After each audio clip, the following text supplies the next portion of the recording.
اس کے اس فیصلے میں نہ صرف فائق اور وامق بھی اس کے ہمنوا تھے، بلکہ انہوں نے بھی اپنا حصہ اپنی بہن کے نام کر دیا تھا۔ بہن بھی وہ جس کے دونوں بیٹے بھی برسر روزگار تھے، پھر بھی تنگ دستی کا رونا تھا۔ ساس کے بعد یہ گھر جس کا کل مختیار اب اسے ہونا تھا، ایک گھر اپنا گھر، یہ خواہش پھر سے ننھا پودا بن کر جو پھلنا پھولنا شروع ہوئی، اسے ایک بار پھر تناور درخت بننے سے پہلے کچل دیا جانا تھا۔ وہ اپنی سوچوں میں ہی مگن تھی جب حاضر کی آواز پہ چونکی۔ مجھے ہبا پر پورا بھروسہ ہے، وہ اس گھر سے الگ تھوڑی ہے۔ اس گھر اور اس گھر سے وابستہ لوگوں کی پریشانی اس کی بھی پریشانی ہے۔ آج تک ہبا نے جس طرح میرا ساتھ دیا ہے، آگے بھی یوں ہی ساتھ دے گی، اس لیے تم اپنی بھابھی کی طرف سے مطمئن رہو۔ حاضر کے لہجے سے جھلکتا فخر ہی تو اس کے لیے سب کچھ تھا، اس کی متاع حیات۔ آخر کو شادی کی پہلی رات ہی اس نے اپنی تمام تر خوشیاں حاذق علی کی ذات سے وابستہ جو کر دی تھی، پھر آج وہ کیسے ان کی بات کی تلافی کرنے یا کوئی اعتراض اٹھانے کا سوچ بھی سکتی تھی؟ اسے بڑی خاموشی سے وہ ایک بار پھر اپنی خواہش کو مسکراہٹ کے دبے اس پردے میں چھپانے میں کامیاب ہو گئی۔ امیمہ کی شادی سر پہ کھڑی تھی، ایسے میں اتنی جلدی نیا گھر ملنے اور بننے سے رہا۔ تبھی ہبا اور حاذق کے باہمی فیصلے سے طے یہ پایا کہ فی الحال ہبا کے میکے میں رہا جائے، کیونکہ اس کے والد بھی اکیلے رہ رہے تھے، اور آبائی گھر کے حصے سے جو رقم ملی ہے اس سے ایک پلاٹ خرید لیا جائے۔ اور یوں ہبا ایک بار بھی میکے چلے آئی، مگر ہمراہ شوہر اور بچوں کے۔ اس طرح اس کے بابا کو سہارا مل گیا اور انہیں رہنے کا ٹھکانہ بھی وہ جہاں قدم قدم پر اس کی ماں کی یادیں تھیں اور اس کے بچپن کے مناظر۔ یوں وہ پھر سے 250 گز کا مکان چھوڑ کر 120 گز کے مکان میں آ گئی۔ جیسے ہی امیمہ کی شادی کا فرض بخیر و عافیت ادا ہوا، حاذق نے اپنی ریٹائرمنٹ سے ملنے والی رقم سے اپنے 500 گز کے پلاٹ پر کنسٹرکشن کا کام شروع کروا دیا۔ ہبا اپنے نئے گھر کو لے کر سب سے زیادہ خوش تھی، کیونکہ ایک اپنا گھر جہاں اس کی خواہش تھی، وہیں اس خواہش کو اب تک وقت نے ایک ضرورت بھی بنا دیا تھا۔ ہبا بہت خوش اور مطمئن تھی کہ بالآخر اب وہ بھی اپنے گھر کی مالکن بننے والی ہے، اب وہ بھی کہہ پائے گی کہ یہ میرا اپنا گھر ہے۔ ان کے نئے گھر کی پہلی منزل تقریباً مکمل ہونے کو آئی تھی۔ ہبا کا جوش و خروش امڑ کے باہر چھلکنے کو بے تاب نظر آتا۔ اکثر آتے جاتے حاذق اسے چھیڑتے، یہ ایک پلاٹ ہی تو ہے، کوئی چاند کا ٹکڑا تھوڑی، تم تو کسی بچے کی طرح یوں خوش ہو جیسے اس کا پسندیدہ کھلونا ملنے جا رہا ہو، یا کسی نئی نویلی دلہن کو پوری دنیا کی دولت ہاتھ لگی ہو۔ ہبا ان کی باتوں کے جواب میں صرف مسکرانے پہ ہی اکتفا کرتی۔ وہ انہیں بتا نہ سکی کہ یہ صرف ایک خالی پلاٹ نہیں، اس کی خوشیوں کی زمین تھی، ایک خواب تھا جسے تعبیر دیر سے ہی ملنے کو تھی۔ یہ تعبیر کی راہ اس کے ہم سفر نے اس کے لیے ہموار کی تھی تاکہ وہ اس پر اپنی جنت بنا سکے۔ ہبا اٹھتے بیٹھتے باپ اور بیٹے دونوں کو ہر روز ان گنت بار ہدایات دینا نہ بھولتی۔ گھر کی کلر اسکیم سے لے کر فرنیچر کی سیٹنگ، کمروں کے لیے ڈیکوریشن پیس، لاؤنج سے لے کر باہر گارڈن میں رکھنے کے لیے گملے، الغرض ہر بات کو وہ ہر روز نئے سرے سے دہراتی اور انہیں بتاتی۔ میں سوچ رہی تھی کہ نئے گھر کی تعمیر و تکمیل کے لیے رکھی جانے والی قرآن خوانی میں ہم حذیفہ کی شادی کی تاریخ بھی فکس کر دیں، تاکہ حذیفہ کی دلہن اور میں دونوں ہی مل کر نئے گھر کی بنیاد رکھیں۔ ہبا نے اپنا خیال حاضر کے گوشے گزار کیا۔ حذیفہ کی پسند کو مد نظر رکھتے ہوئے حذیفہ ہی کی کولیگ صنوبر سے حذیفہ کی بات پکی کر دی گئی تھی۔ حذیفہ اپنے پیروں پہ کھڑا تھا، امیمہ اپنے سسرال میں خوش تھی، اور نیا گھر بھی تعمیر کے قریب تر تھا۔ اس سے ہبا کا خیال تھا کہ بہو کو بھی اب گھر لے آئے۔ بیگم جی، یہ ڈپارٹمنٹ تمہارا ہی ہے، تمہیں جو بہتر لگے ویسا ہی کرنا۔ حاذق سارے اختیارات ہبا کو سونپ کر بری ذمہ ہو چکے تھے، جبکہ ہبا تو بے تاب اور بے چین سی تھی اپنے نئے گھر کی قیادت سنبھالنے کے لیے۔ پر ہبا کو کیا پتا تھا کہ ابھی خوشیاں اس کے گھر کا پتہ ڈھونڈ رہی ہیں کہ اس سے پہلے دکھ نے اس کا در کھٹکھٹا دیا۔ ایک بہت ہی اداس، سلونی اور سرد سی شام ہبا کو بے وقوفی کی چادر اوڑھا گئی۔ ابھی تو خوشیاں آئی تھی، ابھی تو اسے اپنے ہم سفر کے ہمراہ اپنے گھر میں قدم رکھنا تھا، ابھی تو اسے اپنے ہم سفر کی ضرورت تھی، ابھی تو اسے اپنے خواب کی تعبیر ملنا تھی۔ پھر یہ اچانک وہ غم و بیوگی کی چادر بکل مارے گم سم سی ہو کے رہ گئی۔ وقت کا بے رحم دریا جب بہتا ہے تو بہت سے دکھ بھرے پل اور خوشیوں بھری شامیں بھی اس کے سنگ بہہ جاتی ہیں۔ جہاں ایک طرف ہبا کی عدت کی میعاد مکمل ہوئی، وہیں دوسری جانب اس کے گھر کی تکمیل کے مراحل بھی مکمل ہو چکے تھے۔ امیمہ کی تسلیوں، حذیفہ کے ساتھ کبھی کبھی آتی صنوبر کی کھٹی میٹھی باتوں اور اس کے بابا کی نصیحتوں نے اسے پھر سے زندگی کی ڈگر پہ راغب کر دیا۔ بارہا حاضر کی یاد اسے رلانے چلی آتی۔ آخر کو اس کی ذات نے ہبا کے خواب اور خواہش کی تعبیر و تکمیل کو مکمل بنایا تھا، اور آج وہی ذات اس کے ہمراہ نہ تھی۔ دل کو اتھل پتھل کرتے جذبوں کو سنبھالے وہ ضرورت کی اہم چیزیں پیک کر رہی تھی تاکہ انہیں بحفاظت نئے گھر پہنچایا جا سکے، کیونکہ اب گھر کی شفٹنگ کا مرحلہ بھی آن پہنچا۔ فرنیچر اور دیگر بڑا سامان حذیفہ نے نیا گھر خرید کر نئے گھر کی زینت بنا دیا تھا۔ ہبا کے والد بھی انہی کے ہمراہ جانے والے تھے، کیونکہ ہبا انہیں تنہا نہیں چھوڑ سکتی تھی اور فی الحال اس کے میکے کو تالا لگ جانا تھا۔ بالآخر وہ گھڑی بھی آن پہنچی جب ہبا اپنے جذبوں اور آنسوؤں کے سیلاب پہ بند باندھے اپنے من کے ہوتے قدموں کو سنبھالے بچوں اور والد کے ہمراہ نئے گھر کی منزل کی جانب روانہ ہوئی۔ 500 گز کے رقبے پہ بنی آف وائٹ رنگ کی یہ 2 منزلہ عمارت بڑی شان سے کھڑی تھی۔ ہبا نے جسے دیکھتے ہی بے ساختہ ماشاءاللہ کہا۔ صنوبر بھی اپنے والدین کے ہمراہ وہاں پہلے سے ہی موجود تھی۔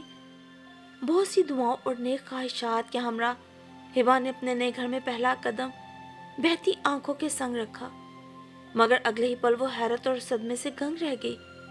باعجلت اندر کی جانب بڑھی اور ہر کونے میں جا کر دیکھنے لگی۔ وہاں کچھ بھی اس کی ہدایتوں اور خواہشوں کے مطابق نہ تھا۔ بیٹا یہ سب؟ وہ حیرت سے ہر چیز کو دیکھے جا رہی تھی۔ آنٹی یہ سب میری پسند کا ہے، آپ کو بھی پسند آیا نا؟ جانتی ہوں میری چوائس یونیک ہی ہوتی ہے، صنوبر نے فخری انداز میں اپنے فرضی کالر جھاڑتے ہوئے کہا۔ ہاں پر بیٹا میں نے حذیفہ سے کہا بھی تھا، تمہارے انکل سے بھی، کہ کلر اسکیم لائٹ رکھیں اور پورچ میں ایک گارڈن بنوائیں اور دروازے کے ساتھ ساتھ کچھ گملے۔ اوہو آنٹی آپ اتنا اولڈ فیشنیبل ہیں، اب یہ وائٹ کلر تو بالکل بھی نہیں چلتے، آج کل تو برائٹ کلرز کا دور ہے، اور پھر یہ پودے گملے یہ سب تو بہت جگہ گھیر لیتے ہیں اور کچرا گند الگ، اس لیے گارڈن کی جگہ یہ سوئمنگ پول ہی بیسٹ ہے۔ ہبا کی بات کاٹ کر صنوبر ایک ادا سے بولی۔ ہبا ہم تم تو ٹھہرے اولڈ فیشن، اب تو انہی بچوں کا دور ہے۔ صنوبر کی والدہ نے بھی بیچ میں مداخلت کی۔ جی ماما آنٹی اور صنوبر ٹھیک ہی کہہ رہے ہیں، ویسے بھی ماما رہنا تو صنوبر نہیں ہے، آفٹر آل یہ اس کا بھی گھر ہے، تو بس فیشن اور صنوبر کے آئیڈیاز کو مد نظر رکھتے ہوئے ہم نے مل کر گھر کو ڈیکوریٹ کیا، آخر کو ہمارا بھی تو حق ہے نا، حذیفہ نے بھی کہنا مناسب سمجھا۔ ہبا ششدر سی تھی، جہاں صنوبر اور اس کی والدہ کی بات سن کر حیران سی تھی، وہیں بیٹے کے منہ سے نکلنے والے جملوں نے اسے چونکا دیا۔ وہ حیران اور پریشان سی، صدمے سے گنگ، کبھی بیٹے کو، کبھی اس گھر کو، اور کبھی سامنے موجود اس لڑکی کی جانب دیکھے گئی جو اب تک اس کی بہو بنی نہ تھی، پر بڑے حق سے اس نے اس گھر کو اپنی جاگیر تصور کر لیا تھا، جس پر تصدیق کی مہر خود اس کا بیٹا لگا بھی چکا تھا۔ وہ خالی خالی نظروں سے چاروں جانب دیکھنے لگی، یہ در و دیوار بھی گویا اب اس کے نہ رہے تھے۔ تو کیا یہ گھر بھی میرا نہیں؟ یہ گھر جس کی بنیاد میرے ہم سفر نے رکھی، جہاں میں نے اپنی جنت بسانی تھی، یہ گھر جو اس کی خواہش کی تکمیل بن کر اس کے سامنے تھا، اب کسی اور کی ملکیت ہو گیا، اور وہ کوئی اور نہیں اس کی اپنی بہو، جو اب تک بیاہ کر بھی اس گھر میں نہ آئی تھی۔ ہبا اپنے اندر سوچے جا رہی تھی، یکدم اس کی آنکھوں کے گرد اندھیرا سا چھانے لگا اور اگلے ہی لمحے اس کا وجود زمین پر آن گرا۔ آئی ایم سوری شی از نو مور کے الفاظ امیمہ اور حذیفہ کے کانوں میں سیسا بن کے گرے تھے۔ امیمہ اس کی لاڈلی بیٹی ارد گرد سے بیگانہ ہو کر ماں کے وجود سے لپٹی زاروں قطار رو رہی تھی۔